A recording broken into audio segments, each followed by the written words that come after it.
Hi hello ನಮಸ್ತೆ ನಮಸ್ಕಾರ. ನಾನು ನಿಮ್ಮ ಜೂನಿಯರ್ ವಿಷ್ಣುವರ್ಧನ್ ರವಿಕೋರಿ. ಸ್ನೇಹಿತರೆ, ಅಭಿಮಾನಿಗಳೇ, ಎಲ್ಲರಿಗೂ ನಮಸ್ಕಾರ. ವಿಷಯ ಏನಂದರೆ, ಕರ್ನಾಟಕದಾದ್ಯಂತ ಇವತ್ತು ಒಂದು ಚಿತ್ರ ರಿಲೀಸ್ ಆಗಿದೆ.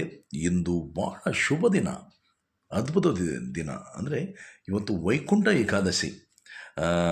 10/1/2024 2025 ಅದ್ಭುತವಾದ ಒಂದು ದಿನ. ಇವತ್ತು ಭಾಳ ಖುಷಿಯಾಗುತ್ತೆ.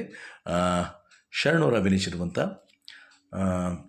ನಮ್ಮ ನವನೀತ್ ಕರ್ಮ ಸರ್ ಅವರು ನಿರ್ದೇಶನದ ಅದ್ಭುತ ಚಿತ್ರ. ನಿರ್ಮಾಪಕರು ಕೂಡ ನಾನು ವಂದಿಸ್ತಾ ಇದ್ದೀನಿ. ಭಾಳ ಖುಷಿಯಾಗಿದೆ. ನಿರ್ಮಾಪಕರ ಹೆಸರನ್ನು ಹೇಳೋಕ್ಕೆ ಇಷ್ಟಪಡ್ತಾ ಇದ್ದೀನಿ. ಮಾನಸ ತರುಣ್ ಮತ್ತು ತರುಣ್ ಶುಭಪ್ಪ. ರಚನೆ ಮತ್ತು ನಿರ್ದೇಶನ ನಮ್ಮ ನವನೀತ್ ಕರ್ಮ ಸರ್ಗೆ ವಂದನೆಗಳು. ಅದ್ಭುತವಾದ ಫಿಲ್ಮ ಶರಣವರು. ಮತ್ತು ಟೋಟಲ್ ಎಲ್ಲ ಸಿನಿಮಾದಲ್ಲಿ ಬರುವಂಥ ಕ್ಯಾರೆಕ್ಟರ್ಗಳು ಭಾಳ ಚೆನ್ನಾಗಿ ಮೂಡಿ ಬಂದಿದೆ. ಸಿನಿಮಾ ನೋಡ್ತಾ ಇದ್ದರೆ ಎಲ್ಲೋ ಒಂದು ಇಂಗ್ಲೀಷ್ ಮೂವಿ ನೋಡಿದಷ್ಟೇ ಖುಷಿ ಆಗುತ್ತೆ. ಏನದು